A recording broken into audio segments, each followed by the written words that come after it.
नमो अरिहन्ताणं नमो सिद्धाणं नमो आयर्याणं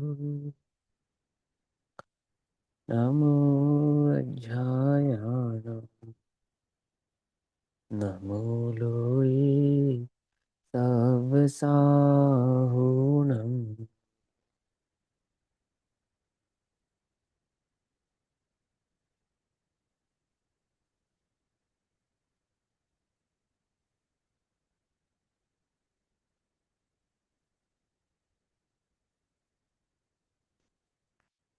मङ्गलं भगवान् वीरो मङ्गलं गौतमोगणी मङ्गलं कुन्दकुन्दाद्यो जैनधर्मोऽस्तु मङ्गलम्। सर्वमङ्गल्यमाङ्गल्यं सर्वकल्याणिकारकम् प्रधानां सर्वधर्माणां जैनं जयतु शासनम्। तज्जयति परं ज्योति समं समस्तैरनन्तपर्याये दर्पणतल इव सकला प्रतिफलति पदार्थमालिका यत्र।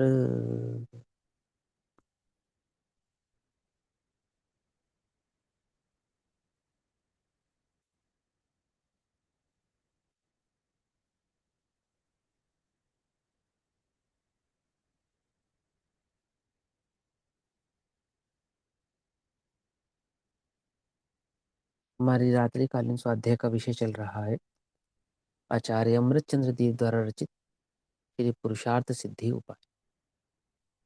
पुरुषार्थ सिद्धि उपाय का स्वाध्याय हम सभी सम्यक चारित्र अधिकार के अंतर्गत मुनि धर्म के स्वरूप को के आधार से कर रहे हैं और मुनि धर्म का स्वरूप समझाने के पश्चात आचार्य अमृतचंद्र देव 210 नंबर की कारिका या गाथा कहते हैं और वहाँ ये भाव समझाते हैं कि सभी गृहस्थों को मुनि बनने की भावना अवश्य ही भानी चाहिए अथवा मुनि धर्म अवश्य ही धारण करना चाहिए। गृहस्थ को शीघ्र मुनिव्रत धारण करना चाहिए ऐसा बतलाते। शीघ्र माने विलंब किए बिना, है ना। शीघ्र करना चाहिए, मुनि धर्म अंगीकार करना चाहिए अर्थात शुद्धोपयोग धारण करना चाहिए, शुद्धोपयोगी होना चाहिए। क्योंकि मनुष्य भव का एकमात्र उद्देश्य मुनि धर्म धारण करके शुद्धोपयोग पूर्वक अपने आत्मा का कल्याण करना ही है। ये मनुष्य भव 5 इंद्रिय के विषय सेवन करने के लिए नहीं मिला है ना। 5 इंद्रिय के विषय सेवन तो अनादि से संसार में कर ही रहा है, चारों गतियों में कर रहा है। परंतु मनुष्य भव का मिलना, जैन कुल का मिलना, उत्तम क्षयोक्षम आदि के भाव के साथ रत्नात्रय की आराधना का मार्ग प्राप्त होना, तो यह तो जीव को अपने कल्याण का मार्ग ही लगना चाहिए और अपने कल्याण में इस जीव को संलग्न होना चाहिए। इस भाव से 210 नंबर की कारिका कहते हैं, 253 टू 53 नंबर का पेज, 253 नंबर पेज और 210 210 नंबर की कारिका। बद्धोद्यमेन नित्यं लब्ध्वा समयं च बोधिलाभस्य पद्मवलम्बे मुनीनां कर्तव्यम सपदि परिपूर्णम। और यह विकल रत्नत्रय निरंतर उद्यम करने में तत्पर ऐसे मोक्षाभिलाषी गृहस्थों को क्या कहते हैं। और यह विकल रत्नत्रय निरंतर उद्यम करने में तत्पर माने वो जो एक देश अणुव्रत धारण किया ना, रत्नत्रय का पूरापन नहीं है, संपूर्णपना नहीं है उसके अंदर। एक देश रत्नत्रय है, तो एक देश रत्नत्रय को यहाँ पर कहा विकल रत्नत्रय।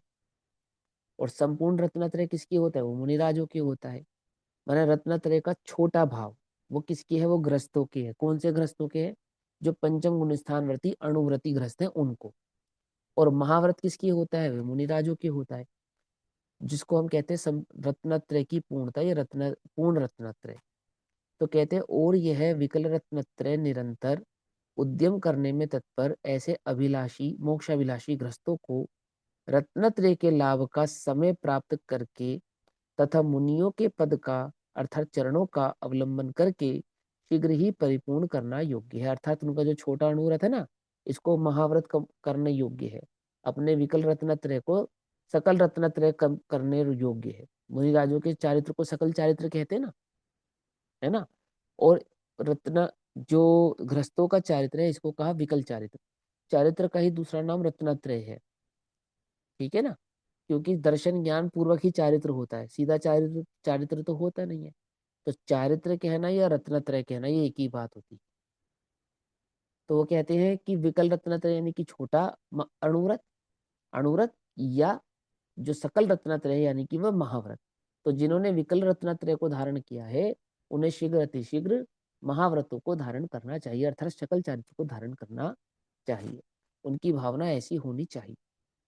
गृहस्थ को सदा उद्यमशील होकर सम्यक ज्ञान की प्राप्ति का समय प्राप्त करके मुनिपद धारण करके शीघ्र ही रत्नत्रय की पूर्णता कर लेना चाहिए। मतलब अपने जिस मनुष्य भाव में जिसको जीवन मिला है, इस जीवन में समय निकाल कर, समय निकाल कर मतलब, समय निकाल कर मतलब कि वो जो पांच इंद्र के विषय आदि में उसकी बुद्धि लगी हुई है ना, वहां से अपनी बुद्धि को हटाकर, और जिन्होंने उस पंच अणुव्रत आदि को धारण किया, पंचमूल स्थान आदि धारण किया है, अब उन्हें शीघ्र अति शीघ्र क्या करना चाहिए, जो थोड़ी बहुत बुद्धि भी संसार मार्ग में लगा रखी थी, वहां से हटाकर और इस रत्नत्रय के मार्ग को कंप्लीट कर लेना चाहिए, संपूर्ण कर लेना चाहिए। मुनिपद धारण करके शीघ्र ही रत्नत्रय की पूर्णता कर लेना चाहिए। क्यों शीघ्र कर लेना चाहिए? ऐसी ऐसी क्या जल्दी पड़ गई है भैया करने की?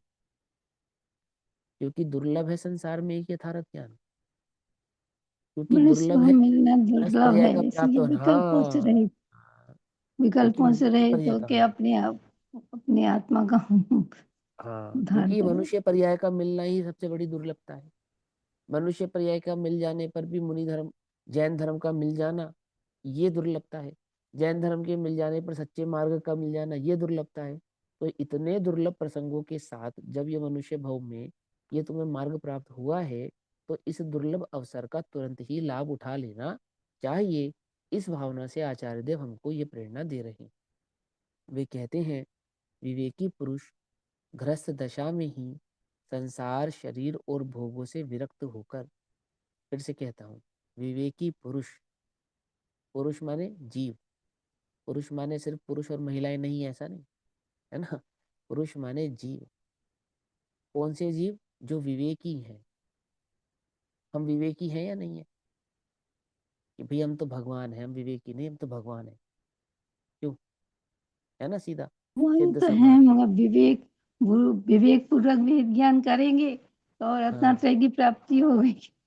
हाँ, विचार करो ना, हम तो सीधा भगवान हैं, हम तो सीधा सिद्ध हैं। तो कहते जो विवेकी पुरुष हैं, विवेकी जीव हैं, जिनकी बुद्धि में विवेक जागृत हुआ है, जिनकी बुद्धि में भेद ज्ञान प्रकट हुआ है, जिनके ज्ञान में ऐसी निर्मलता आई है कि वे आपा पर के श्रद्धान भाव से परिणमित हुए हैं, ऐसे विवेकी गृहस्थों को दशा, गृहस्थ दशा में ही क्या होता है? संसार, शरीर और भोगों से विरक्त होकर सदैव मोक्ष मार्ग में उद्यमी रहते हैं। विवेकी होते हैं वो जो मोक्ष मार्ग में उद्यमी होते हैं, जो शरीर, भोग और भोगों से विरक्त होते, संसार से, शरीर से और भोगों से विरक्त होते हैं। ये किनका लक्षण है? ये विवेकी जीवों का लक्षण है। समझ रही बात? ये है लक्षण विवेकी जीवों का।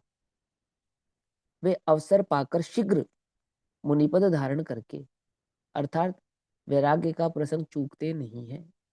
अपने उपयोगों को निरंतर संभाल के रखने वाले वे विवेकी पुरुष, जिन्हें संसार, भोग आदि आसार लगते हैं, वे अवसर पाकर, जैसे ही उनको लगता है कि हाँ, मतलब अपने राग का से निवृत्त हो रहे हैं, तो निवृत्ति लेकर शीघ्र मुनिपद धारण करके सकल परिग्रह का त्याग करके निर्विकल्प ध्यान में आरूढ़ होकर पूर्ण रत्नत्रय को प्राप्त कर संसार भ्रमण का नाश करके मोक्ष की प्राप्ति शीघ्र कर लेते हैं। कि भैया पंचम काल में तो मोक्ष की प्राप्ति नहीं होती है ना। पर ऐसा नहीं है।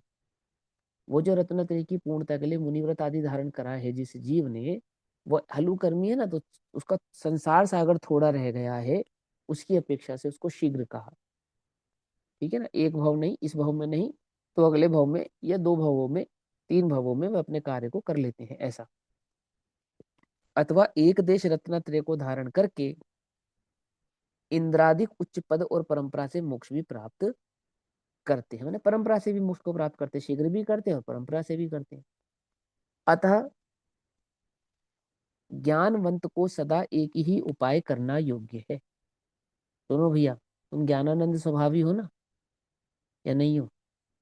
ओ, तो ज्ञानानंद स्वभावी उन ज्ञानवंत जीवों को क्या करना चाहिए? सदा एक ही उपाय करने योग्य है। क्या उपाय करने योग्य है? कि जिससे भव भ्रमण मिटे, ये उपाय करने योग्य है। विवेकी पुरुषों का तो एक ही कार्य है, अपने भव का अभाव करने का उपाय करना। कर्म बंध का नाश का उपाय है, वह धर्म ध्यान का दूसरा उपाय अपाय विचय है। जो मुनिराजों के धर्म ध्यान होता है ना, अपाय विचय नामक धर्म ध्यान, उसकी बात करें। और इसी का दूसरा नाम,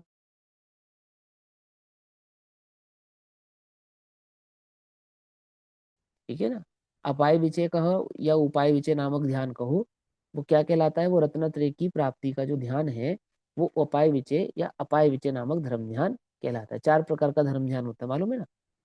चार प्रकार का रुद्र ध्यान, चार प्रकार का अर्ध ध्यान, चार प्रकार का धर्म ध्यान और चार प्रकार का शुक्ल ध्यान। धर्म ध्यान किसके माना गया है? पंचम गुण स्थान, चौथे पंचम गुण स्थान में, पंचम गुण स्थान छठे सातवें गुण स्थानों में धर्म ध्यान माना गया, और शुक्ल ध्यान आठवें आदि के गुण स्थानों में शुक्ल ध्यान माना गया। तो वो जो धर्म ध्यान है, कौन सा धर्म ध्यान? वो जो मुनिराजों के सदैव वर्तता है। कौन सा? उपाय विचय नामक धर्म ध्यान, जिसको अपाय विचय भी कहते हैं। क्या होता है उस धर्म ध्यान में? कि उसमें रत्नत्रय की पूर्णता या रत्नत्रय की आराधना ही समाहित होती है। रत्नत्रय बंध का कारण नहीं, राग ही बंध का कारण है, ऐसा 211 नंबर की कारिका में कहते हैं। कि कोई कहे भैया हम तो शुभ भाव नहीं करते, शुभ भाव तो बंध का कारण है। कि भैया शुभ भाव बंध का कारण है, परंतु रत्नत्रय बंध का कारण नहीं है। क्या कहा? शुभ भाव और रत्नत्रय में क्या अंतर है? वो शुद्धोपयोगी की प्राप्ति हेतु जो शुद्धोपयोग का पुरुषार्थ है, वो रत्नत्रय का मार्ग है। शुद्धोपयोग की स्थिरता, उसमें स्थिर बनाए बनाए रखने का उपाय की निरंतरता, वो रत्नत्रय का मार्ग है। और शुभ भाव क्या है? मंद कषाय आदि की प्रवृत्ति ही मात्र शुभ भाव है। रत्नत्रय के मार्ग को बंध का कारण नहीं कहते, परंतु शुभ भाव को बंध का कारण कहते हैं। वहां कहते हैं रत्नत्रय बंध का कारण नहीं है, राग बंध का कारण है। यदि तू शुभ भाव में प्रवृत्ति नहीं करता है या रत्नत्रय की प्राप्ति का उपाय नहीं करता है, तो तू कौन से भावों में परिणमित हो रहा है फिर? इनको वितराग परिणाम तो नहीं कहते। तू शुभ भाव को व्यथा कहकर, मुनि धर्म को शुभ भाव कहकर उसे व्यथा ठहराता है, तो जिन भावों में और जिन परिणामों में तू वर्त रहा है, क्या ये वितराग परिणाम है? क्या ये वितराग परिणति है? तो फिर तो वास्तविक बंध का कारण तो ये है, ऐसा कह रहे हैं।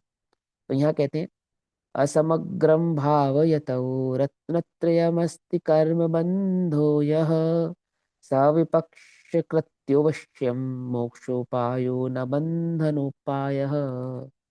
अर्थात अपूर्ण, असमग्रम अर्थात अपूर्ण रत्नत्रयम, रत्नत्रय की भावना करने वाले पुरुष के जो शुभ कर्म का बंध होता है, किसके? पंचम गुण स्थान में जो शुभ कर्म का बंध होता है, वह बंध विपक्षकृत अर्थात रागकृत है। पांचवें गुण स्थान के शुभ भाव को रागकृत कहा है ना। और निश्चय रत्नत्रय तो अर्थात छठे सातवें गुण स्थान का जो रत्नत्रय है, निश्चय रत्नत्रय तो अवश्य ही मोक्ष का उपाय है, इसलिए वह बंध का उपाय नहीं है। पंचम गुण स्थान को बंध का कारण कह रहे हैं, और छठे सातवें गुण स्थान को मोक्ष का उपाय कह रहे हैं, ऐसा कह रहे हैं आचार्य। क्या कहते हैं? एक देश रूपी रत्नत्रय के पालन करने वाले पुरुष को, एक देश रत्नत्रय कौन सा गुण स्थान है? पांचवा गुण स्थान। ठीक तो है ना, समझ में आ रहा है ना? एक देश रूपी रत्नत्रय के पालन करने वाले पुरुष को जो कर्मबंध होता है, वह रत्नत्रय से नहीं होता, अर्थात वो छठे सातवें गुण स्थानों में नहीं होता।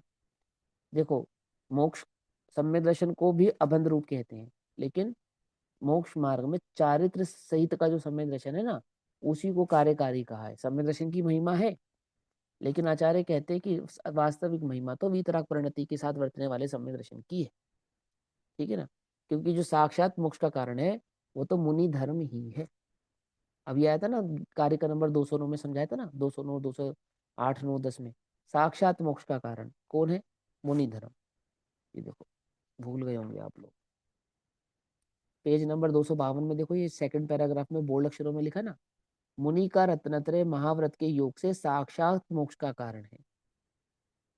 मिल गया? 252 नंबर पेज, और सेकंड पैराग्राफ भावार्थ, उसके नीचे बोल्ड अक्षरों में लिखा है, देखो क्या लिखा है, मुनि का रत्नत्रय महाव्रत के योग से साक्षात मोक्ष का कारण है। और श्रावक रत्नत्रय अणुव्रत के योग से वो परंपरा मोक्ष का कारण है। तो परंपरा मोक्ष का कारण किसको कहा? वो सम्य दर्शन है ना इसमें, इसलिए मोक्ष का कारण तो है, लेकिन वो परंपरा से, यानी वो शुभ भाव निहित है, साक्षात नहीं है। और हमें तो साक्षात की महिमा है। तो साक्षात की महिमा हेतु एक देश रूप रत्नत्रय का पालन करने वाले पुरुष के जो कर्म बंध होता है, वह रत्नत्रय से नहीं होता है, अर्थात मुनियों के बंध नहीं होता है, ऐसा कहते हैं। किंतु रत्नत्रय के विपक्षी राग द्वेष है, उनसे होता है, अर्थात जहां वीतराग परिणति नहीं है, वास्तविक बंध तो वहां होता है, उपयोग की अशुद्धता में होता है, और मुनिराजों के शुद्ध उपयोग माना गया है, इसलिए शुद्ध उपयोग को बंध का कारण भी नहीं कहा है। बंधे एक रागादिक अशुद्ध उपयोग, है ना। रत्नत्रय योग और कषाय रूप नहीं है। रत्नत्रय में क्या नहीं है? योग भी नहीं है और कषाय भी नहीं। बंध के 5 हेतु होते ना, तो बंध के 5 हेतुओं में मिथ्यात्व अवृत्ति और कषाय का मिथ्यात्व और अवृत्ति का तो त्याग तुमने पंचम गुण निशान में किया, परंतु कषाय प्रमाद और योग, ये मुनि धर्म में त्याग हो रहा है इसका, इसलिए वो वास्तव में बंध का कारण नहीं है। रत्नत्रय योग और कषाय रूप नहीं है, इनसे सर्वथा भिन्न है।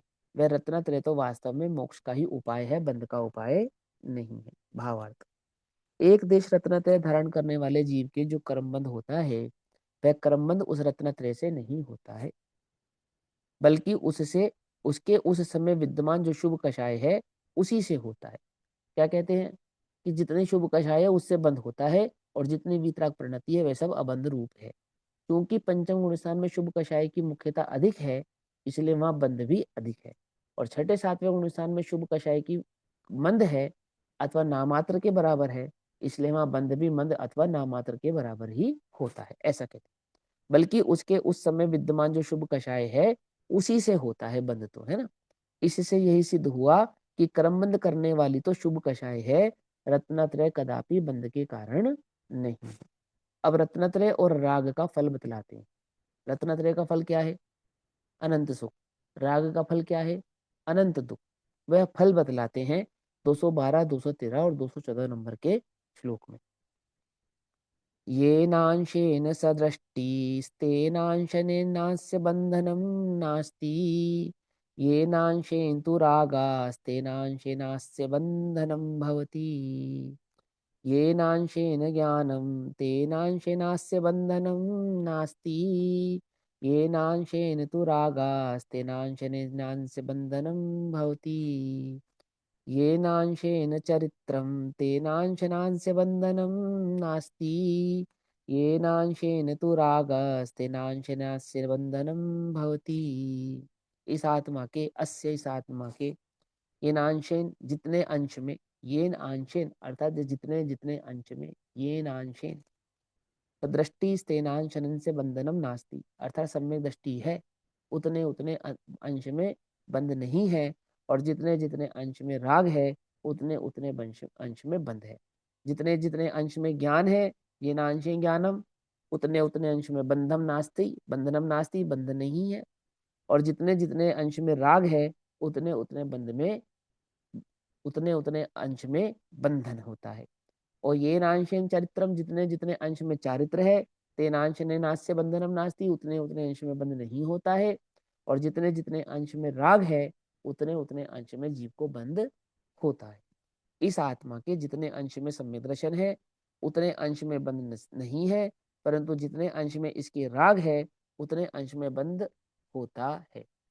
जितने अंश में इसके ज्ञान है, उतने अंश में इसके बंध नहीं है। जितने अंश में राग है, उतने अंश में इसके बंध होता है। और जितने अंश में इसके चारित्र है, उतने अंश में बंध नहीं होता है। और जितने अंश में राग है, उतने अंश में बंध होता है। इसी से यह निकल कर आता है कि जितने जितने अंश में दर्शन ज्ञान चारित्र है, उतने उतने अंश में जीव निर्बंध है। और जितने जितने अंश में जीव को राग है, उतने उतने अंश में जीव बंध स्वरूप ही है, ऐसा समझाते। जितने अंश में सम्यक दर्शन, सम्यक ज्ञान व सम्यक चारित्र है, उतने अंश में कर्म बंध नहीं। और तथा जितने अंश में राग भाव है उतने ही अंश में कर्म का बंध है।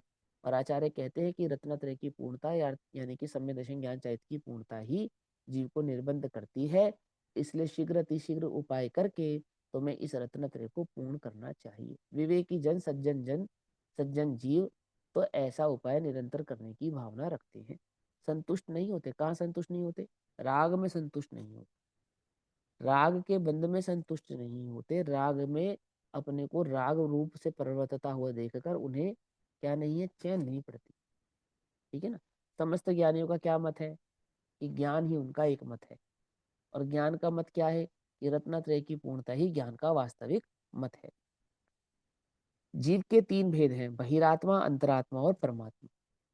इन तीनों में से जो बहिरात्मा है वह तो मिथ्या दृष्टि है, क्योंकि उसके सम्यक दर्शन नहीं है, केवल राग भाव ही है, मिथ्या भाव ही है, अतः सर्वथा बंद ही है। परमात्मा भगवान जिनके पूर्ण सम्यक दर्शन हो गया है, उनके राग भाव के अत्यंत भाव होने के कारण सर्वथा बंद नहीं है, मोक्ष ही है। इसलिए वे क्या है? वे परमात्मा है। अब तीसरा है अंतरात्मा, दूसरे नंबर का जो अंतरात्मा। सम्यक दृष्टि से लेकर और केवल ज्ञान प्रकट होने के पूर्व समय तक के जितने भी आत्माएं हैं, चौथे गुण स्थान से लेकर और 11वें गुण स्थान के अंत समय तक के जितने भी आत्माएं हैं, वे सभी के सभी अंतरात्मा कहलाते हैं। ठीक। अंतरात्मा सम्यक दृष्टि चतुर्थ गुण स्थान से लेकर 12वें गुण स्थान तक के हैं, है? इसलिए इन अंतरात्मा के जितने अंश में सम्यक दर्शन हो गया है उतने अंश में कर्म का बंध नहीं है, और जितने अंश में राग भाव है उतने अंश में कर्म का बंध है। चतुर्थ गुण स्थान में अनंतानुबंधी संबंधी राग भाव नहीं है, तो उतने उतने कर्म के अंश में बंध भी नहीं है। पांचवें में दो कषाय नहीं है, छठे में तीन कषाय नहीं है, और केवल ज्ञान प्राप्त होने पर चारों ही कषाय नहीं है। ऐसा तो कर्म बंध भी नहीं है। शेष अप्रत्याख्यान आदि वर्ण के तीन बंध रूप बंध है। पांचवें गुण स्थान में अप्रत्याख्यान वर्ण राग भाव है, तो उसका भी बंध रुक गया है, परंतु प्रत्याख्यान वर्ण आदि दो कषाय चौकड़ी का बंध अभी शेष है। देखो यहाँ पे भी समझ लेना चाहिए, है ना। कषायों का भाव कैसे होता है? एक एक करके होता है, ऐसा नहीं होता कि अनंत अनुबंधी का भाव हुए बिना प्रत्याख्यान वर्ण का भाव हो गया, प्रत्याख्यान वर्ण का भाव हो गया, ऐसे नहीं होता, है ना। विसंयोजना होती है और अभाव होता है, दो चीज होती है। अनंत अनुबंधी की तो सदैव विसंयोजना ही होती है। और कषाय का अभाव कैसे होता है? कि एक के बाद एक विसंयोजन होता है और चारों कषायों का अभाव होता है। विसंयोजना पूर्वक चारों कषाय अभाव को प्राप्त होती हैं। वो मैंने पिछली कक्षाओं में डिटेल में समझाई ये बात, है ना। हाँ, तो पांचवें गुण स्थान में अप्रत्याख्यान वर्ण रूप राग भाव का अभाव हुआ है, अतः उसका भी बंध रुक गया है। परंतु प्रत्याख्यान वर्ण आदि दो कषाय चौकड़ी का बंध अभी शेष है। अब देखो ध्यान से, चौथे गुण स्थान में तीन कषाय का बंध है, पंचम गुण स्थान में दो कषाय का बंध है, छठे गुण स्थान में एक कषाय का बंध है, और पहले गुण स्थान में चारों का बंध है। समझे? ऐसा नहीं कभी अप्रत्याख्यान का वर्ण हो रहा है, कभी प्रत्याख्यान का हो रहा है, कभी संचलन का हो रहा है, ऐसा मजाक नहीं है वहां पर। समझे नहीं समझे? वो स्वरूप नहीं है उसका। छठे सातवें गुण स्थान में प्रत्याख्यान वर्ण आदि संबंधी रागभाव नष्ट हुआ है, तब उतना ही बंध मिट गया है। जितने अंश में जीव के सम्यक ज्ञान हो गया है उतने ही अंश में राग भाव का अभाव होने के कारण कर्म बंध नहीं है, और जितने अंश में राग भाव है उतने ही अंशों में कर्मों का बंध है। और कितना कितना राग विद्यमान है? तो का चार कषायों की स्केल से राग को माप कर बतलाया। अनंतानुबंधी मोह और अन्य तीन कषाय राग, है ना, राग द्वेष। तो वो राग द्वेष की सूचना देने वाली वो कषाय जब तक विद्यमान रहेंगी तब तक राग आदि से होने वाला बंध भी विद्यमान रहेगा। और जब जब कषायों का अभाव होता जाएगा तब उतना उतने बंध का भी अभाव जीव को होता जाएगा। और जब चारों ही कषायों का अभाव हो जाएगा तो चारों ही कषायों से होने वाले बंध का भी अभाव जीव को हो जाएगा। ऐसा भावार्थ। मिथ्या दृष्टि बहिरात्मा जीव के सम्यक ज्ञान का अभाव है और मिथ्या ज्ञान का सद्भाव है। इसलिए उसके पूर्ण राग द्वेष होने से अवश्य ही कर्म का बंध होता है। राग और द्वेष की क्या है? उसको पूर्णता है, आंशिक नहीं है, पूर्णता है। 13वें गुण स्थानवर्ती परमात्मा है, उन्हें पूर्ण सम्यक ज्ञान अर्थात केवल ज्ञान प्रकट हो जाने के कारण राग द्वेष का सर्वथा अभाव हो गया है, अतः उनके कर्म का बंध बिल्कुल भी नहीं है। तीर्थंकर परमात्माओं के, अरहंत परमात्माओं के, सिद्ध परमात्माओं के बंध बिल्कुल भी नहीं। उनको इरियापति आश्रवादी कहते हैं, सो वह उपचार से कहते हैं, है ना। वहां पे वे बंध स्वरूप नहीं है, निर्बंध ही है। जो अंतरात्मा अविरति सम्यक दृष्टि नामक चतुर्थ गुण स्थान से लेकर और क्षीण मोह नामक 12वें गुण स्थान तक हैं, उनके जितने अंश में सम्यक ज्ञान प्रकट होकर राग द्वेष मिटता जाता है, उतने ही अंश में कर्म का बंध नहीं है, तथा जितने अंश में राग द्वेष मौजूद हैं, उतने उतने अंश में कर्म का बंध भी होता रहता है। जितने अंश में सम्यक चारित्र प्रकट हो गया है, चौथे गुण स्थान में भी सम्यक चारित्र प्रकट हुआ है, मिथ्यात्व के अभाव रूप चारित्र प्रकट हुआ है। वहां पे अनंतानुबंधी, प्रत्याख्यान, अप्रत्याख्यान और संजुलन, ये चार कषाय चारित्र के भेद हैं। और मोहिनीय का मोह, मिथ्यात्व मोहिनीय का भेद है, दर्शन मोह का भेद है। दर्शन मोह के साथ अनंतानुबंधी का अभाव हुआ तो आंशिक चारित्र चौथे गुण स्थान में भी प्रकट हुआ है, इसलिए वहां अनंतानुबंधी संबंधी बंध का भी अभाव हुआ है। पंचम गुण स्थान में दो कषाय चौकड़ी का अभाव होने से, दो कषाय संबंधी राग का अभाव होने से बंध का भी अभाव हुआ है। छठे गुण स्थान सातवें गुण स्थान में तीन कषाय चौकड़ी का अभाव हो जाने से और केवल ज्ञान प्रकट होने पर चारों ही कषायों का अभाव हो जाने से बंध का अभाव हुआ है। उसका ये विस्तार भाव यहाँ पर समझा रहे हैं। जितने अंश में सम्यक चारित्र प्रकट हो गया है, उतने ही अंश में कर्म का बंध नहीं है, और जितने अंश में राग द्वेष भाव है, उतने ही अंश में कर्म का बंध है। ऊपर की तरह यहाँ भी समझ लेना चाहिए।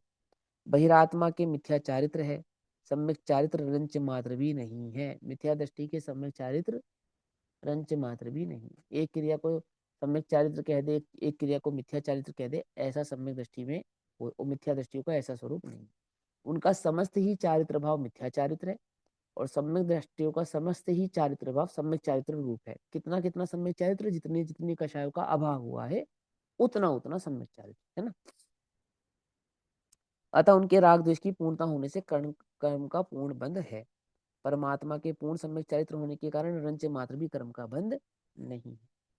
अंतरात्मा के जितने अंश में राग द्वेष भाव का अभाव है, उतने अंश में कर्म का बंध नहीं है, और जितने अंश में राग द्वेष है, उतने अंश में कर्म का बंध भी। मोहिनीय कर्म के दो भेद हैं, दर्शन मोह और चारित्र मोह। दर्शन मोह के उदय से मिथ्या दर्शन होता है, और चारित्र मोहिनी के उदय से मिथ्या चारित्र अथवा अचारित्र होता है। इस मिथ्या चारित्र का नाम ही अनंतानुबंधी, अप्रत्याख्यान, प्रत्याख्यान और संजलन है। ठीक है ना। तो जिसको अचारित्र कहते हैं, उसको कहते हैं मिथ्या दर्शन, अनंतानुबंधी। जिसको आंशिक चारित्र कहते हैं, उसको कहते हैं प्रत्याख्यान, अप्रत्याख्यान, है ना। सकल चारित्र संजलन, और सकल चारित्र संजलन का भी अभाव हो जाने पर वो पूर्ण चारित्र जो सम्यक, जो अरहंत भगवान के प्रकट हुआ है, ऐसे। समझ में आ रही बात, नहीं समझ में आ रही है? इसका विस्तार करके बताऊं फिर से, है ना। ये तो सब हमने पहले समझाया ना अच्छे से डिटेल में। ठीक है, चलो। चारित्र के दो भेद हैं, एक स्वरूपाचरण चारित्र, स्वरूपाचरण चारित्र मुनिराजों के चारित्र को स्वरूपाचरण चारित्र कहते हैं। दूसरा संयमाचरण चारित्र। संयमाचरण चारित्र में भी भेद होता है ना। संयमा संयम और संयम, ऐसे भेद होता है उसके अंदर भी। इनमें से जघन्य स्वरूपाचरण चारित्र तो चतुर्गुण स्थान में प्रकट होता ही है। देखो एक बार फिर से ध्यान से समझना, अपनी क्लास में वो नहीं है, चलो सुनो। चौथे गुण स्थान में स्वरूपाचरण चारित्र प्रकट हुआ है। स्वरूपाचरण चारित्र, क्या मान्यता है? स्वरूपाचरण चारित्र सातवें गुण स्थान के दूसरे पाए में प्रकट होता है, ऐसा कुछ लोगों का मानना है। क्या मानना है फिर बोलो? स्वरूपाचरण चारित्र, स्वरूप में रति करने वाला जो आचरण है, आत्मा के सन्मुख होने वाला जो आचरण है। आचरण का अर्थ क्या होता है? आचरण का अर्थ क्या होता है? चर्या करना। चर्या करना। अवधेश भैया, आचरण का अर्थ क्या होता है? स्थिरता। स्थिरता। समझिए बात। उपचार से चर्या करना, वास्तव में स्थिरता। चर्या, जीव की चर्या का कैसे होती है? उपयोग पूर्वक होती है। मन वचन काय की चर्या जीव की चर्या नहीं है। मन वचन काय की आचरण को जीव का आचरण कहना व्यवहार है, और उपयोग की प्रवृत्ति ही जीव का वास्तविक आचरण है। उपयोग मन वचन काय में प्रवर्तता है, तो मन वचन काय की प्रवृत्ति को जीव का आचरण कहते हैं। और जब उपयोग स्वरूप में प्रवृत्ति करता है, तो उसे स्वरूपाचरण चारित्र कहते हैं। समझ में ये बात? नहीं समझ में? स्वरूप में स्थिरता माने जहां वह उपयोग जाकर टिका, स्थिर हुआ, वही जीव का क्या हो गया? चारित्र हो गया। उपयोग मन में टिका तो मन की प्रवृत्ति को जीव का चारित्र कहेंगे, वचन में टिका तो वचन की प्रवृत्ति को जीव का चारित्र कहेंगे, काया में टिका तो काया की प्रवृत्ति को जीव का चारित्र कहेंगे, और स्वरूप में टिका तो स्वरूप स्वरूपाचरण चारित्र कहेंगे। सिंपल। तो जितना जितना स्वरूप में टिका है उतना उतना स्वरूपाचरण चारित्र जीव को प्रकट हुआ है। चौथे गुण स्थान में भी सम्यक दर्शन की अपेक्षा से, आत्मानुभूति की अपेक्षा से आंशिक स्वरूप में स्थिरता प्रकट हुई है, श्रद्धा के लेवल पे स्वरूप में स्थिरता प्रकट हुई है, इसलिए वहां पर स्वरूपाचरण चारित्र की शुरुआत हुई है। और वह स्वरूप की स्थिरता जितनी जितनी गुण स्थान प्रमाण बढ़ती जाती है, उतना उतनी आचरण की भावना, आचरण की स्थिरता या आचरण भाव जीव के बढ़ता जाता है। तो चौथे गुण स्थान का स्वरूपाचरण चारित्र, पांचवें गुण स्थान का स्वरूपाचरण चारित्र, और फिर सातवें आदि गुण स्थानों का स्वरूपाचरण चारित्र। ठीक। देखो, इनमें से जघन्य स्वरूपाचरण चरण चारित्र तो चतुर्थ गुण स्थान में प्रकट होता ही है। तथा संयमाचरण के दो भेद होते हैं, एक देश और सर्वदेश। ठीक है ना। स्वरूपाचरण चारित्र किसको कहते हैं? सम्यक दर्शन को स्वरूपाचरण चारित्र, मैंने स्वरूप का अनुभव होना या स्वरूप में का ज्ञान होना। और दूसरा संयम आचरण चारित्र है, यानी कि स्वरूप की स्थिरता का बढ़ता जाना। तो जितनी जितनी स्वरूप की स्थिरता बढ़ती है उतनी उतनी बाह्य में प्रवृत्ति बदलती है, उस बाह्य प्रवृत्ति की अपेक्षा से उसको संयम आचरण चारित्र कहते हैं। पंचम गुण स्थान तक, पंचम गुण स्थान के चारित्र को कहते हैं एक देश चारित्र, चौथे गुण स्थान के चारित्र को कहते हैं अचारित्र, पांचवें गुण स्थान के चारित्र को कहते हैं एक देश चारित्र, और उसके ऊपर के गुण स्थानों में होने वाले चारित्र को कहते हैं सकल चारित्र, और अरिहंत परमात्मा के चारित्र को कहते हैं यथाख्यात चारित्र।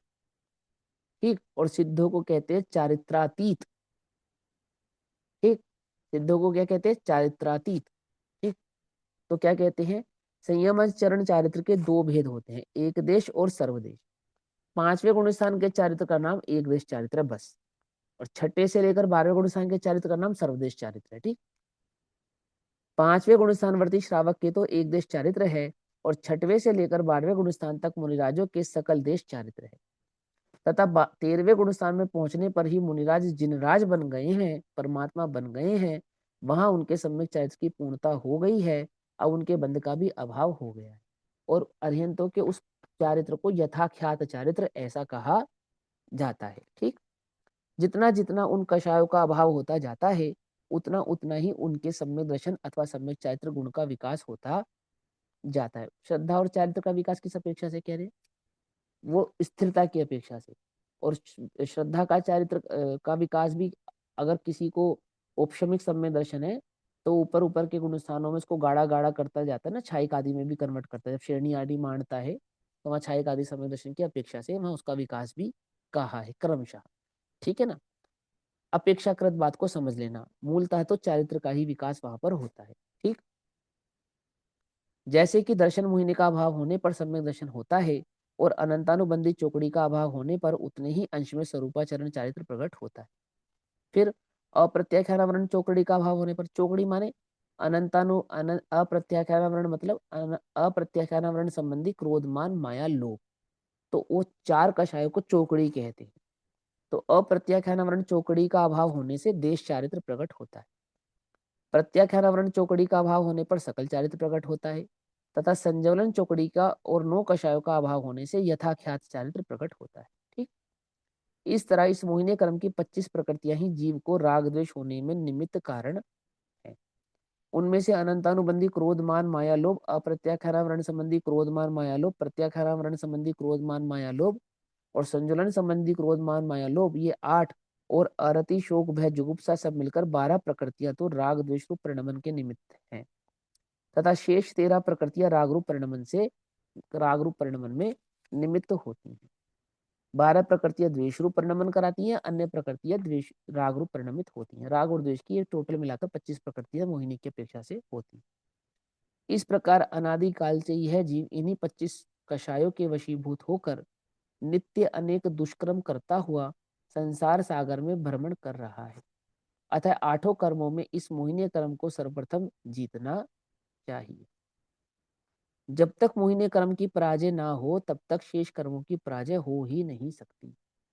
इसलिए सर्वप्रथम सम्यक दर्शन प्राप्त करके त्रादव, प्रथम रत्नत्रय की प्रथम में सम्यक दर्शन को प्राप्त करके त्रादव, प्राप्त करके दर्शन मोह का, सम्यक ज्ञान से ज्ञानावरण का, और सम्यक चारित्र से चारित्र मोहिनी का नाश करके सम्यक रत्नत्रय प्रकट करना चाहिए। जब कोई भी जीव इस क्रम से कर्मों का नाश करके आत्मा के गुणों का विकास करेगा, तभी वह अपने ध्येय को प्राप्त कर सकेगा, लक्ष्य को प्राप्त कर सकेगा। आत्मा के साथ कर्मों का बंध करने वाला कौन है, तो यह बतलाते हैं। कर्म के बंध का कारण कौन है?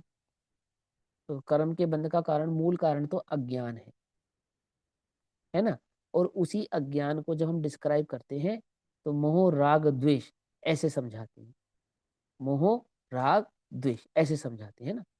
वास्तविक अज्ञान तो मोह है, और फिर ज्ञान में अस्थिर परिणाम राग और द्वेष की अपेक्षा से आगे समझाए जाते हैं। मूलतः बंध का कारण तो जीव का अज्ञान ही।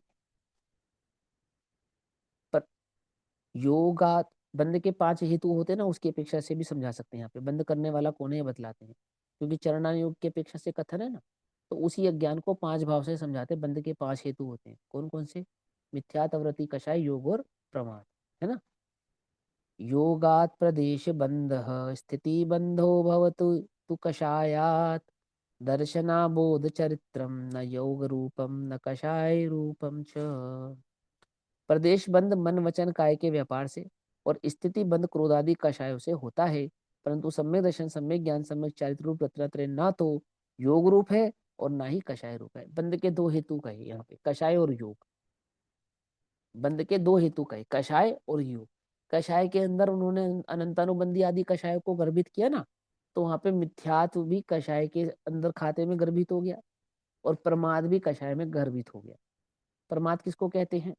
अनंतानुबंधी रहित कषाय को तो प्रमाद कहते हैं। आपने सुना होगा प्रमत्त गुण स्थान और अप्रमत्त गुण स्थान, सुना ना। तो प्रमत्त गुण स्थान कहाँ तक होता है? छठवें गुण स्थान तक। छठवें गुण स्थान तो को प्रमत्त गुण स्थान कहते हैं, यानी प्रमाद का गुण स्थान। और 7वें गुण स्थान को क्या कहते हैं? अप्रमत्त गुण स्थान, यानी कि प्रमाद रहित गुण स्थान। आ गई बात समझ में, है ना। तो वहां पे बंद के 5 हेतुओं में जो प्रमाद है ना, वो प्रमत्त है। यह गुण स्थानों में उसको प्रमत्त कहते हैं। आ गई बात समझ में। तो कषायों में अनंतानुबंधी को गर्भित करके तो मिथ्यात को गर्भित कर लिया। बंद के 5 हेतु में मिथ्यात, अवृत्ति, कषाय, योग और प्रमाद, है ना। और जो दूसरा है योग, योग के अंदर चारित्र आदि को गर्भित कर लिया। आवृत्ति आदि भाव को योग में गर्भित कर लिया। जो आवृत्ति है वो योग में गर्भित कर दी। तो उन्होंने कहा बंद के 2 हेतु होते, कौन कौन से?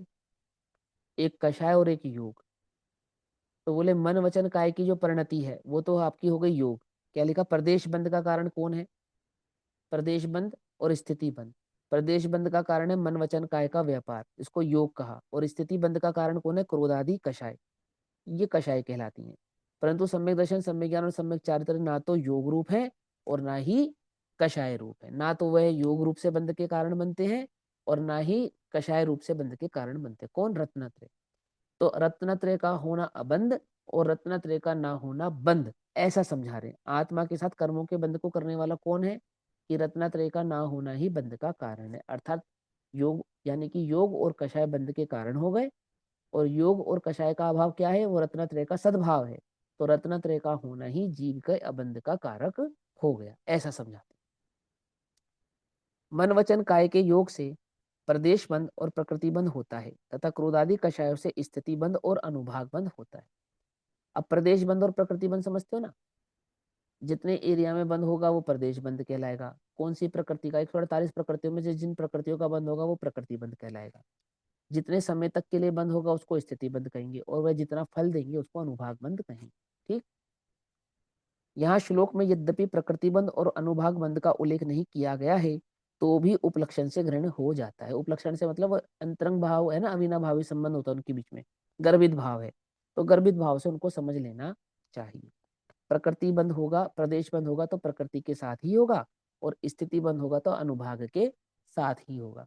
तीसरे अधिकार में पंडित टोडरमल जी ने वहां समझाया प्रकृति बंद, प्रदेश बंद, मोक्ष और प्रकाशक जी में कैसे कैसे बंद होता है। तो मन वचन काय से प्रकृति और प्रदेशों का आश्रय अधिक होता है, और कषाय आदि से स्थिति और अनुभाग का आश्रय अधिक होता है। और वहाँ कषाय के आश्रम को ज्यादा गहरा बताया है, बताया मन वचन काय के योग से होने वाले आश्रम को। क्योंकि जीव के मूलतः दुख का कारण प्रदेश बंद नहीं है, जीव के मूलतः दुख का कारण स्थिति और अनुभाग है। ऐसा वहां पे कुछ डिस्क्राइब करके डिटेल में समझाया है। हालांकि जब बंध होता है तो चारों भाव रूप ही होता है, परंतु योग से होने वाले आश्रव को प्रकृति आदि का आश्रव भी कहा जाता है, प्रदेश आदि का आश्रव कहा जाता है, जो कि दुख आदि का कारक नहीं होता है। और यहाँ देखो मैं समझाता हूँ, वो ये समझाना चाहते हैं पेड़ आदि के मन वचन काया की प्रवृत्ति कम होती है, पहाड़ के पेड़ के, है ना, तो उसके आश्रव अधिक होता है या कम होता है? तो कहते प्रकृति प्रदेश तो कम होता है और स्थिति अनुभाग अधिक होता है, क्योंकि कषायों की तीव्रता होती है, और जिनके कषायों की तो होती है मंदता और मन वचन काय योगों में चंचलता होती है अधिक, तो उनके प्रकृति प्रदेश तो आश्रव अधिक होते हैं, परंतु स्थिति अनुभाग कम होते हैं। ठीक है ना। अब वो प्रसंग जब आएगा तब मैं डिटेल में समझाऊंगा, अभी यहाँ पे सिर्फ हिंट से समझ लेना चाहिए। सम्यक दर्शन, सम्यक ज्ञान और सम्यक चारित्र, ये तीन ना तो योग रूप हैं और ना कषाय रूप ही है, अर्थात बंध के हेतु नहीं है। तो सम्यक दर्शन, सम्यक ज्ञान, सम्यक चारित्र जिन्हें बंध के हेतु कहा है, ऐसे ये बंध के हेतु नहीं है। कौन कौन से बंध के हेतु? योग और कषाय। तो योग ना तो सम्यक दर्शन, सम्यक ज्ञान, सम्यक चारित्र है, और ना सम्यक दर्शन, सम्यक ज्ञान, सम्यक चारित्र में कषायों का ही सद्भाव है। जितनी जितनी कषाय है उतना उतना अचारित्र है, उतना उतना अयोग है ना।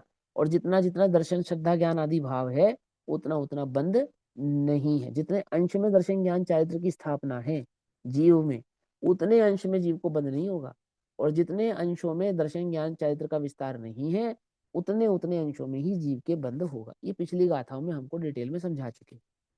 सम्यक दर्शन, सम्यक ज्ञान, सम्यक चारित्र, ये तीन ना तो योग रूप है और ना ही ये कषाय रूप ही है। इसलिए रत्नत्रय क्रम बंध का कारण नहीं हो सकता, मोक्ष का ही कारण है, क्योंकि वह निर्बंधता का कारण है, और जो निर्बंधता का कारण है तो वह मोक्ष का ही कारण है। बंध चार प्रकार का होता है: प्रकृति बंध, प्रदेश बंध, स्थिति बंध और अनुभाग बंध। इनमें से जो प्रकृति और प्रदेश बंध तो वो योगों से होता है, माने मन वचन काय की प्रवृत्ति से प्रकृति और प्रदेश बंध होता है, और स्थिति बंध और अनुभाग बंध वो कषायों से होता है। अब जैसे मैं ऐसे ध्यान में से बैठ जाऊं ऐसे एकदम, तो मुझे बंध कम होगा या ज्यादा होगा?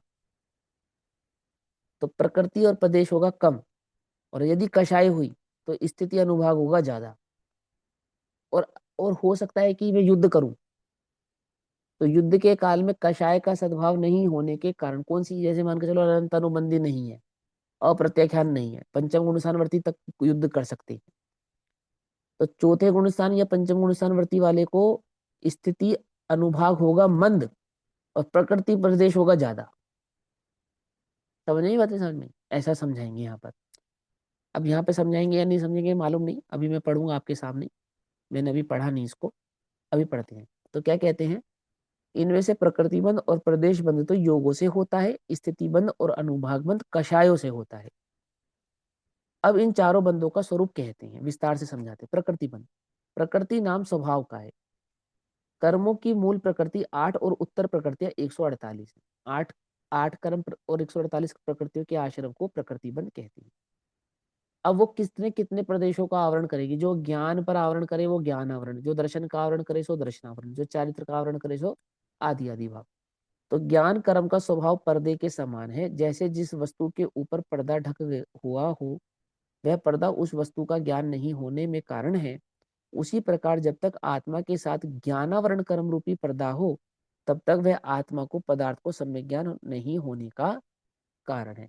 सो ये जो हुआ ना प्रकृति बंध, तो ज्ञान की प्रकृति का बंध होना सो ज्ञानावरण, दर्शन की प्रकृति में बंध होना सो दर्शनावरण, है ना। ऐसे जिन जिन प्रकृति 148 प्रकृति है ना, तो जिन जिन प्रकृतियों का आश्रय होना होता है जीव को, उस प्रकृति की अपेक्षा से यहाँ पर समझा रहे हैं। दर्शनावरण कर्म का स्वभाव दरबान जैसा है। जिस प्रकार दरबान राजा के दर्शन नहीं होने देता, वैसे ही दर्शनावरण कर्म आत्मा को स्वपर पदार्थ का दर्शन नहीं होने देता, है ना, देखने नहीं देता। द्विवेदनीय कर्म का स्वभाव शहद लपेटी तलवार के समान है। जैसे चखने पर मीठी लगती है परंतु जीभ को काट डालती है, वैसे ही वेदनीय कर्म भी पहले थोड़ा सुखरूप लगता है, पश्चात दुखदायक बन जाता है। और मोहिनीय कर्म का स्वभाव मदिरा जैसा है। जैसा मदिरा पीने से मनुष्य असावधान रहता है, उसी प्रकार मनुष्यता का भान नहीं रहता, वैसे ही मोहिनी कर्म के जुड़ने से आत्मा अपने स्वरूप को भूलकर पर पदार्थों में अपने तो स्वामित्व तथा कर्ता भोक्तापना मानता है। आयु कर्म का स्वभाव बेड़ी सहित जेल के समान है। तो आयुष कर आदि का बंद होना वो आयुष कर्म है, जैसे मनुष्य गति आदि आदि गतियों का जो बंद हो जाता है ना, जब तक आयुष बंद रहता है तब तक कहीं निकल कर नहीं जा सकता। और उस प्रकार जीव ने जिस आयुष कर्म का बंद किया है वह आयु जब तक पूर्ण ना हो तब तक उस गति में रहना पड़ता है। देव गति में जाएगा तो देव में रहना पड़ता है, उसी प्रकार यदि नरक गति में जाएगा तो नरक में रहना पड़ता है, त्रियंच आदि में जाएगा तो त्रियंच आदि गति में रहना पड़ता है ना। और मनुष्य आदि गति में जाता है तो मनुष्य आदि गतियों में भी उसी हिसाब से रहना पड़ता है। नाम कर्म का स्वभाव चित्रकार के समान है, उन्हें वो शरीर की रचना करता है। जिस प्रकार चित्रकार भिन्न भिन्न जाति के अर्थात कभी मनुष्य का, कभी घोड़े का, कभी हाथी का चित्र बनाता है, उसी प्रकार नाम कर्म भी इसी जीव को कभी मनुष्य, कभी बहरा, कभी गूंगा, कभी लंगड़ा इत्यादि नाम प्रकृति प्रकृति से बंध होता है ना। अपने को जो शरीर का स्वरूप मिला है ना, जो अपना आव चेहरा है, स्ट्रक्चर, ये नाम कर्म की प्रकृति से मिला है अपने को। ठीक, हमने जैसा कर्म माना था वैसा शरीर हमको मिला है।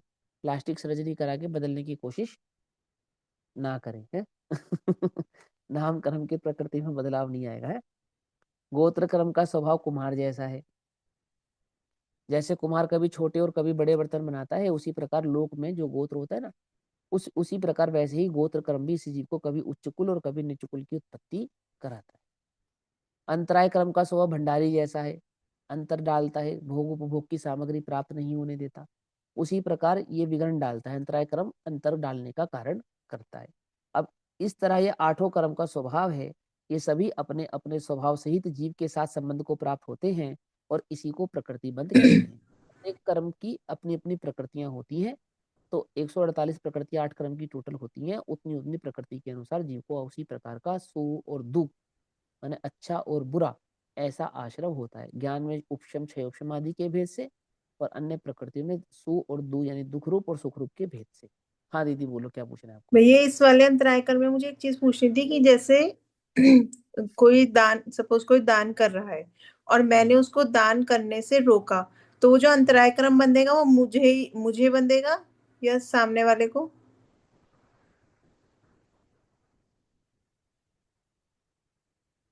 आपको भी बंधेगा, उसको भी बंधेगा, जिसको जितनी कषाय है उसको उतना बंधेगा। ठीक है ना। अच्छा, हम तो रोकते हैं, तुमको पाप करने से भी तो रुक जाते हो। हम तो पाप करने से भी रोकते हैं, तो रुक जाते हो क्या?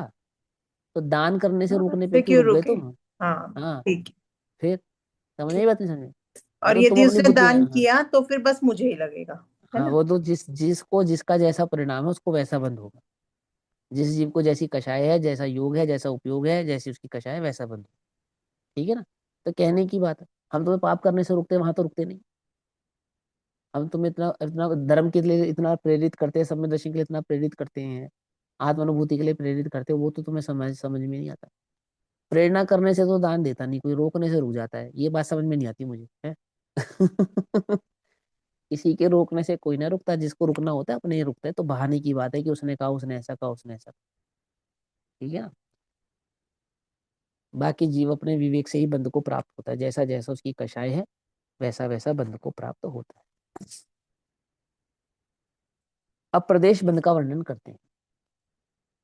आत्मा में, आत्मा असंख्यात प्रदेशी है ना। तो आत्मा के असंख्यात प्रदेशों में से एक एक प्रदेश के साथ कर्म के अनंत अनंत परमाणु बनते हैं। अर्थात जीव के प्रदेश और कर्म परमाणु दोनों का एक क्षेत्र अवगाह संबंध होकर रहता है, तो उसे प्रदेश बंध कहते हैं। माने आत्मा के प्रदेशों में जो कर्मों का आवरण हुआ, आश्रव हुआ, और वो आश्रव होने पे कर्म परमाणु जो आत्मा के प्रदेश के साथ चिपके चिपके इन सेंस एक क्षेत्र अवगाह संबंध हुआ, उस एक क्षेत्र अवगाह संबंध को प्रदेश बंध कहते हैं।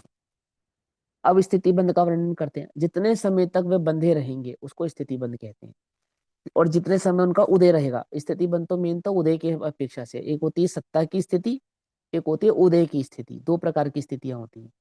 जैसे मान के चलो कोई कर्म मैंने आज बांधा और वो 20 साल बाद उदय में आना है, तो 20 साल तक मेरी सत्ता में रहेगा एक तो वो, और 20 साल बाद 2 दिन के लिए उदय में आना है। उदय तो आएगा 20 साल बाद, लेकिन मात्र 2 दिन के लिए उदय रहेगा उसका। जैसे फॉर एग्जाम्पल मुझे बुखार आएगा, कब आएगा? अगले महीने आएगा। कितने दिन के लिए आएगा? 3 दिन के लिए आएगा। तो बुखार आने का जो बंद है वो मेरी सत्ता में आज पड़ा है, कब तक पड़ा रहेगा? 1 महीने तक पड़ा रहेगा। और जब उसका उदय आएगा, 1 दिन, 2 दिन या 3 दिन, तो 3 दिन तक वो उदय में रहेगा, उसे स्थिति कहेंगे। वो 3 दिन तक जितने दिन उदय में रहेगा ना, उतने जितने देर उदय में रहा, उदय की स्थिति को ही स्थिति कहते हैं। ठीक है, सत्ता की स्थिति को उपचार से स्थिति कहते हैं। वास्तविक स्थिति तो वह है जो उदय स्वरूप होती है। जैसे मनुष्य पर्याय का उदय चल रहा है, तो जब तक इसकी स्थिति रहेगी, कब तक स्थिति रहेगी? 20 साल, 50 साल, 40 साल। खैर 20 तो हो गए, अब 40-50 की बात है, देखो कितने साल रहती है, उतने साल की स्थिति रहेगी, तो वो स्थिति अपेक्षा कहलाता है। कर्म जीव के साथ रहने की अपनी अपनी स्थिति लिए हुए बनते हैं, उसे स्थिति बंध कहते हैं। जैसे कि ज्ञानावरण, दर्शनावरण, वेदनी और अंतराय। इन 4 कर्मों की उत्कृष्ट स्थिति तो 33 कोड़ा कोड़ी सागर की है।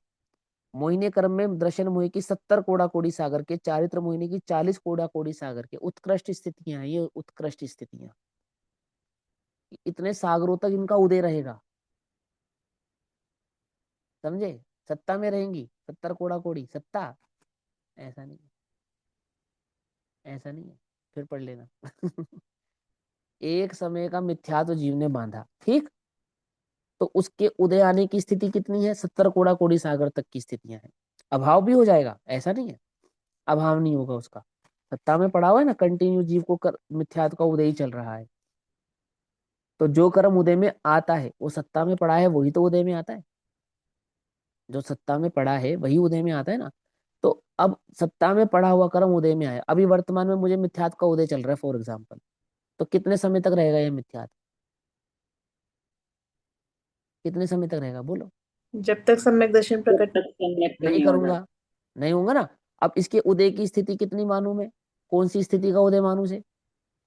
स्थिति के साथ बंद हुआ होगा ना, दर्शन मोहि का बंद जब हुआ था, मिथ्यात्व का बंद। तो उसकी एक आमों की जैसे आयु 80 वर्ष की बांधी, तो 80 वर्ष तक आयु रहेगी ना।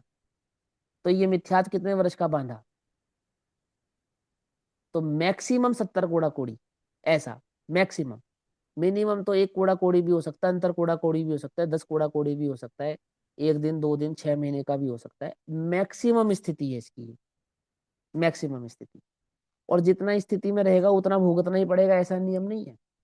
अभाव कर सकता है जीव उसका, लेकिन जब ये आश्रम रूप होता है तो अपनी इन स्थितियों के साथ आश्रम यानी सत्ता में आकर ठहरता है। ठीक है ना? देखो समझाएंगे यहाँ पर। उत्कृष्ट स्थिति, उत्कृष्ट स्थिति लिखा है ना, मैक्सिमम स्थिति 30 कोड़ा कोड़ी सागर की है। मोहिनी क्रम में दर्शन मोहि की 70 कोड़ा कोड़ी सागर की है। चारित्र मोहिनी की 40 कोड़ा कोड़ी सागर की है। नाम गोत्र कर्म की स्थिति 20 कोड़ा कोड़ी सागर की है। आयुष कर्म की स्थिति 33 सागर की है। आगे ना, अब आप उसको तो इस 33 सागर को कैसे घटित करोगे अगर वैसे मोहिनी कर्म को 70 कोड़ा कोड़ी घटित नहीं करोगे तो? जब उदय आएगा तो 33 सागर तक का उदय आएगा ना। आयुष कर्म का उदय आएगा तो 33 सागर तक आएगा ना। तो मोहिनी का उदय आएगा तो कितने कितने कोड़ा कोड़ी तक आएगा? क्या समझे? नहीं समझे? नहीं समझे? किसी जीव ने आयुष कर्म बांधा 33 सागर का, तो 33 सागर का आयुष का उदय आएगा या नहीं आएगा? आएगा। कहाँ आएगा? देवगति में आएगा। ऐसा थोड़ी कि आयु कर्म सत्ता में 33 सागर तक पड़ा रहेगा। आयुष कर्म का जो बंद किया है, तो कितनी आयु का उत्कृष्ट बंद किया कि 33 सागर तक की आयु भोगे, ऐसा बंद किया है। ऐसे ही मोहिनी कर्म का जो बंद किया है, वो कितना बंद किया कि 70 कोड़ा कोड़ी सागर तक मोहिनी का उदय रहे, ऐसा बंद किया है। आती है वो समझ में? नहीं समझ में आती? ऐसा समझा रहे हैं यहाँ पर, ऐसा होता है ये। हाँ बोलो। सत्ता में ही कहलाएगा ना, जो उदय आ रहा है वो तो उसी समय का उदय आ रहा है ना, पूरा 70 हाँ, कोड़ा कोड़ी का उदय थोड़ी आ रहा है। ऐसे ही आयु का वर्तमान उदय चल रहा है, लेकिन अब तो पूरी 70, 80 वर्ष की आयु एक साथ उदय में नहीं आ रही ना। 33 सागर तक भोगेगा ना। हम्म। 33 सागर की आयु को 33 सागर तक भोगेगा ना। ऐसे 70 कोड़ा कोड़ी के बंद को 70 कोड़ा कोड़ी सागरों तक भोगेगा, नहीं भोगेगा? भोगेगा, लेकिन वो सत्ता में हाँ, कहलाएगी ना। सत्ता में नहीं कहलाएगा, ऐसे नहीं कहलाएगा। सत्ता में उदय स्वरूप होता है। उदय स्वरूप होता है मतलब इतने समय तक भोगेगा, इतने टाइम तक भोगेगा। एक बार में तो भोग ही नहीं लेगा, वो तो कॉमन सेंस की बात है। मान के चलो मैंने 33 सागर की आयु आज बांधी, आज वर्तमान में बांध ली, तो वो मेरी सत्ता कहलाएगी। लेकिन जब मैं देवगति में जाऊंगा और 33 सागर की आयु शुरू होगी, तब उसको कहेंगे भोग्यमान, भुज्यमान आयु कहते हैं उसे, बद्यमान नहीं कहते उसे।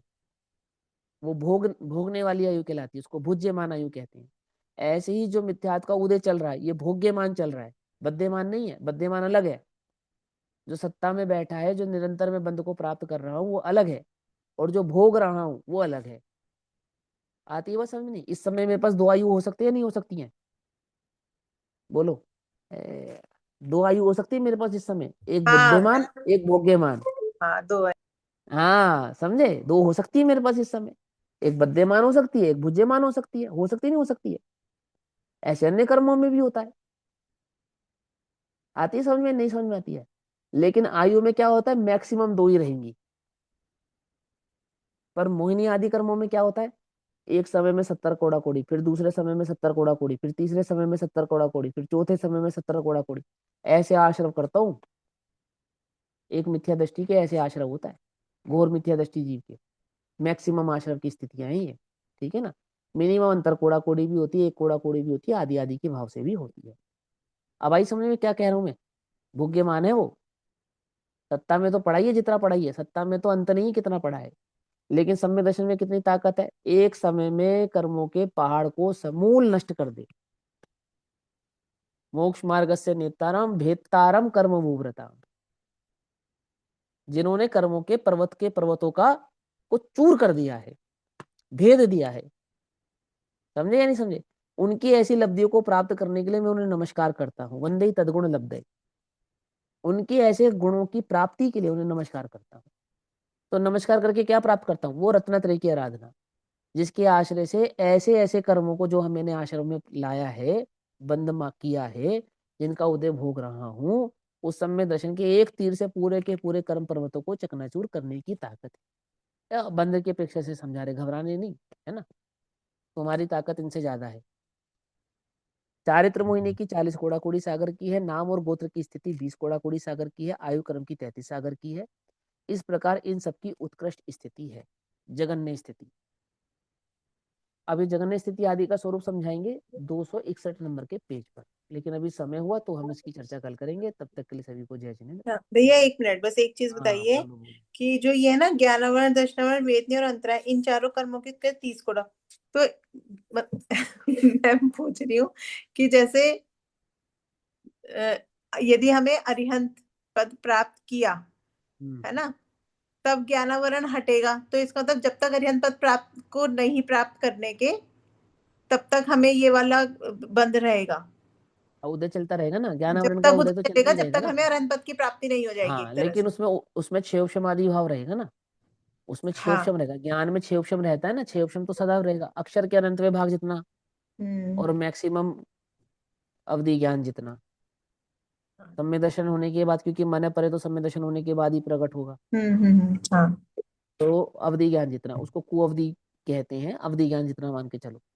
तो वो जीव की योग्यता अनुसार उसका क्षेम घटता बढ़ता रहेगा, जैसी जैसी उसकी योग्यता आएगी, क्योंकि देखो जब मैं आयु बंद करता हूँ, गति बंद करता हूँ, तो उस गति के अनुसार ही क्षेम आदि भी बंद होगा, उसके अनुसार ही अन्य अन्य भाव भी बंद होंगे, है ना? आठों कर्मों की स्थितियां उसी अपेक्षा से पड़ेगी। उसका पूरा एक विस्तार है, पूरा चार्ट है। तो उस विस्तार से जब हम समझेंगे तो वो बात हमें समझ में आ जाएगी। ठीक है? और कुछ? ठीक है बस। चलो भाई। ओम नमः सिद्धेभ्यः।